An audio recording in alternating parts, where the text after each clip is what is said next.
بخاری اور مسلم دونوں میں حدیث ہے، انس ابن مالک کہتے ہیں میں نے آج تک کوئی ہاتھ ایسا نہیں چھوا جیسا کہ نبی علیہ السلام کا مبارک ہاتھ تھا۔ وہ کہتے ہیں کوئی دنیا کی ریشم اور دباج اس سے زیادہ نرم نہیں تھی جو نبی علیہ السلام کا مبارک ہاتھ تھا۔ ریشم کے ساتھ مثال دی ہے۔ یہ نہیں ہے کہ نبی علیہ السلام جو ہے وہ آپ نے بڑی امیروں والی زندگی گزاری تھی، آپ نے تو مزدوری کی ہے، اس کے باوجود اللہ نے ایک پروٹوکول دیا کہ ہاتھ ان کا بہت نرم تھا۔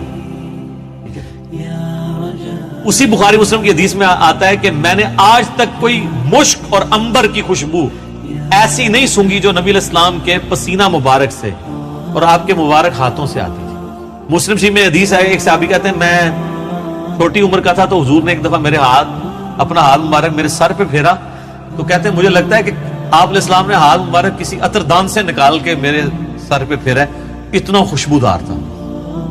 تو آپ علیہ السلام کے پسینے سے خوشبو آتی تھی۔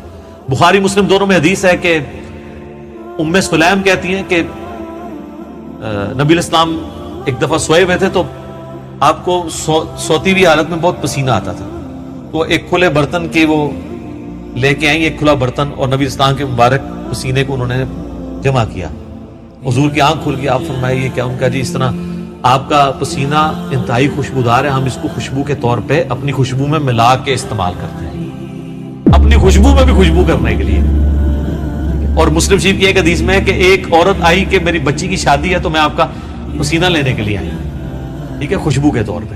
اچھا، وہ بخاری مسلم کی اس حدیث میں ام سلیم نے جب یہ جواب دیا تو حضور نے فرمایا تم نے اچھا کام کیا، یعنی آپ نے اس کی تعریف کی، پسینہ مبارک آپ کی تو ہر چیز ہی جناب کمال ہے، تو کس کس بات کا ذکر کیا جائے؟ میں گھنٹوں اس پہ فی الودی کئی احادیث بیان کر سکتا ہوں آپ کے تبرکات کے اوپر۔ صحیح مسلم میں حدیث ہے نبی علیہ السلام فجر کے بعد سخت سردیوں میں بھی جب نکلتے تو مدینے کے لوگوں نے اپنے غلام باہر کھڑے کیے ہوتے برتن اٹھا کے، آپ علیہ السلام ایک ایک برتن میں اپنا ہاتھ ڈالتے جاتے تھے برکت کے لیے۔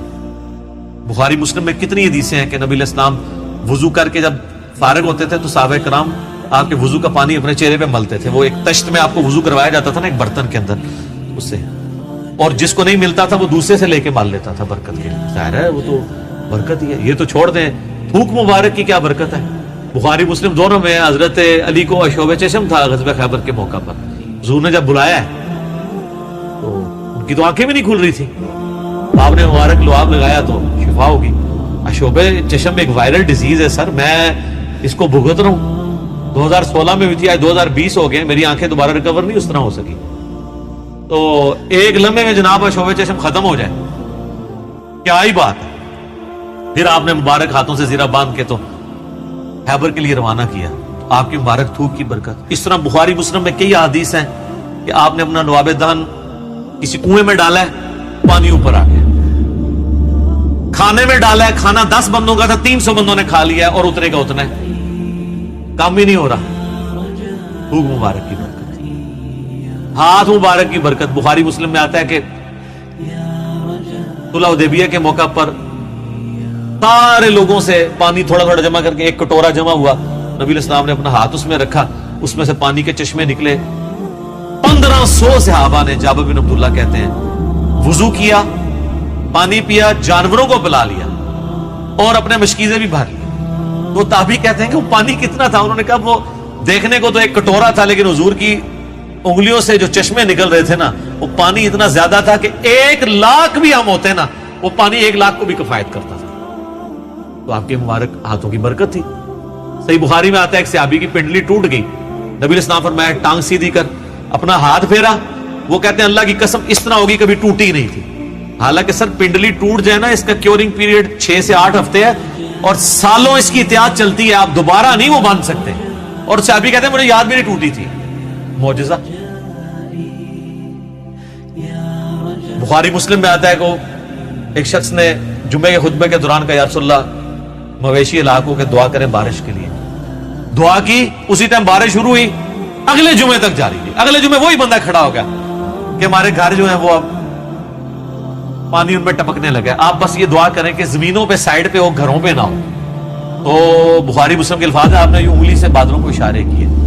سر اب جن صحابہ نے یہ منظر دیکھا ہوا تھا، صحیح بخاری میں آتا ہے ابن مسعود کہتے ہیں ہم حضور کے ساتھ کھانا کھاتے تھے, ہم اس کھانے کے نوالوں میں سے تسبیح کی آواز سنتے تھے. یہ تو برکات آپ کی تھی. جابر بن عبداللہ کہتے ہیں, مسلم شریف میں حدیث ہے کہ ایک سفر کے دوران حضور نے مجھے کہا ان 2 درختوں کو کہ اللہ کے نبی کہہ رہے ہیں مل جاؤ, میں نے رفع حاجت کرنی ہے. وہ جڑوں سمیت اکھڑ کے اکٹھے ہوئے, کہتے ہیں میں نے حضور کو پانی دیا, آپ سنجا کر کے فارغ ہوئے, آپ نے یوں انگلی سے اشارہ کیا, واپس اپنی جگہ پہ چلے گئے. یہ چیز صحابہ کرام کے ایمان کو بڑے اوپر کے لیول پہ لے جاتی تھی. اور یہ تو نبی الاسلام کے ڈائریکٹ تبرکات ہیں. آپ کے بال مبارک جو آپ سے ٹوٹ کے الگ ہو چکے ہیں, ان کی برکات بھی آپ سنیں. صحیح بخاری میں آتا ہے کہ ام سلمہ نے حضور کے چند بال نکالے ایک ڈبیا میں سے. صحابہ ملاقات کے لیے گئے ام المومنین سے, ان کا یہ حضور کے بال ہیں, اور جب بھی کوئی بیمار ہوتا ہے تو محلے میں سے مجھے پانی کا برتن بھیج دیتا ہے, ہم اس میں گھول کے دیتے ہیں, شفا ہو جاتی ہے حضور کی وفات کے بعد. اور بال مبارک تو پھر بھی جسم کا حصہ ہے, کرتا مبارک تو جسم کا حصہ بھی نہیں ہے, یہ تو الگ سے ایک چیز ہے نا. صحیح مسلم میں ہے کہ سروانی تیالسی جبہ اسما ابن بنت ابی بکر نے حضرت عائشہ کی بڑی بہن نے نکالا اور کہا یہ رسول اللہ کا کرتا ہے, جس کے اوپر یہاں پہ گوٹ بھی لگی ہوئی تھی, کالے کلر کا تھا. بائی چانس آج میں نے بھی کالا کپڑے پہنے, یہ سنت ہے. تو وہ کہتی ہیں کہ حضرت عائشہ کی وفات کے وقت میں نے اپنی بہن سے یہ کرتا لے لیا اور حضور اسے پہنتے تھے, اور ہم اس کا دھون مریضوں کو شفا کے لیے دیتے. یہ ساری آپ کی برکات ہے. آپ علیہ السلام ایز اے اسپیشیز انسان ضرور تھے, مرتبے میں اور کوالٹیز میں کوئی انسان ان کے برابر نہیں تھا. بخاری مسلم میں آتا ہے کہ آپ علیہ السلام پیٹھ کے پیچھے بھی دیکھ لیتے تھے. آپ نے فرمایا, بخاری مسلم کے الفاظ ہے کہ اپنی صفیں سیدھی رکھا کرو اور نماز خشوع خضوع سے پڑھا کرو. اللہ کی قسم میں اپنے پیٹھ کے پیچھے سے بھی تمہیں دیکھ رہا ہوتا ہوں. انہیں حضور علیہ السلام کو پیچھے بھی نظر آتا تھا, آنکھ کے بغیر. یہ معجزہ ہے, یہ اللہ نے آپ کی اسپیشل پروٹیکشن کی ہوئی تھی. آپ پہ وہ پیچھے سے بھی حملہ نہیں کر سکتا تھا. آپ ہر طرف 360 ڈگری کا آپ کو ویژن ہر وقت نظر آتا تھا. یہ آپ کا معجزہ تھا. بخاری مسلم میں الفاظ ہیں, وہ کسوف کی نماز آپ نے پڑھائی, سورج گرہن کی. آج بھی میرا لگا ہوا تھا یہ 1-2 دن چلنا ہے. تو کسوف کی نماز پڑھائی تو آپ نے نماز کے دوران کچھ قدم آگے کیے, پھر یوں ہاتھ بڑھایا, پھر واپس کھینچ لیا. صحابہ نے کہا یا رسول اللہ, آج آپ کو ایک عمل ایسا کرتے دیکھیں جو پہلے نہیں کرتے.